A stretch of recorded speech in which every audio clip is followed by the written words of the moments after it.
Thomas നായകനായി എത്തുന്ന ഏറ്റവും പുതിയ ചിത്രം ഐഡന്റിറ്റി 2025 ജനുവരി 2-ന് തിയേറ്ററുകളിലെത്തും. ക്രൈം ത്രില്ലർ സിനിമയായിരുന്ന ഫോറൻസിക്കിന് ശേഷം ടോവിനോ തോമസ്, സംവിധായകരായ അഖിൽ പോൾ, അനസ്ഖാൻ കൂട്ടുകെട്ടിൽ പുറത്തിറങ്ങുന്ന ചിത്രമാണ് ഐഡന്റിറ്റി. ടോവിനോ തോമസ്, തൃഷ എന്നിവരാണ് ചിത്രത്തിൽ കേന്ദ്ര കഥാപാത്രങ്ങളായി എത്തുന്നത്. തെന്നിന്ത്യൻ സൂപ്പർ താരം തൃഷ ആദ്യമായാണ് ടോവിനോയുടെ നായികയാകുന്നതെന്ന പ്രത്യേകതയും ചിത്രത്തിനുണ്ട്. വിനയ് റായും ബോളിവുഡ് താരം മന്ദിര ബേദിയും മറ്റു പ്രധാന വേഷങ്ങളിൽ ചിത്രത്തിലെത്തുന്നുണ്ട്. അജു വർഗീസ്, ഷമ്മി തിലകൻ, അർജുൻ രാധാകൃഷ്ണൻ, വിശാഖ് നായർ എന്നിവരും ചിത്രത്തിൽ പ്രധാന കഥാപാത്രങ്ങളെ അവതരിപ്പിക്കുന്നുണ്ട്. ബിഗ് ബജറ്റ് ആക്ഷൻ ചിത്രമാണിതെന്നും റിപ്പോർട്ടുകൾ പുറത്തുവരുന്നുണ്ട്.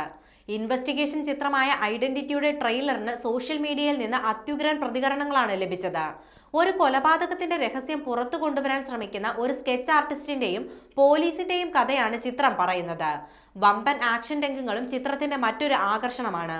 തമിഴ് സൂപ്പർ സ്റ്റാർ ശിവകാർത്തികേയൻ ഐഡന്റിറ്റിയുടെ തമിഴ് ട്രെയിലർ പുറത്തിറക്കിയിരുന്നു. ചിത്രത്തിന്റെ അവസാന 40 മിനിറ്റ് മലയാള സിനിമയിൽ ഇതുവരെ കണ്ടിട്ടില്ലാത്ത ഒരു അനുഭവമായിരിക്കുമെന്നാണ് സംവിധായകൻ അഖിൽ പോൾ പറയുന്നത്. ജവാൻ ഉൾപ്പെടെയുള്ള ചിത്രങ്ങളിൽ പ്രവർത്തിച്ചിട്ടുള്ള യാനിക് ബെൻ ആണ് ചിത്രത്തിന്റെ സ്റ്റണ്ട് ഡയറക്ടർ. ശ്രീഗോകുലം മൂവീസ് ആണ് ഐഡന്റിറ്റിയുടെ ഓൾ ഇന്ത്യ വിതരണാവകാശം റെക്കോർഡ് തുകയ്ക്ക് സ്വന്തമാക്കിയത്. ഡ്രീം ബിഗ് ഫിലിംസ് ആണ് 2025 ജനുവരിയിൽ ഈ ചിത്രം തിയേറ്ററുകളിൽ എത്തിക്കുന്നത്.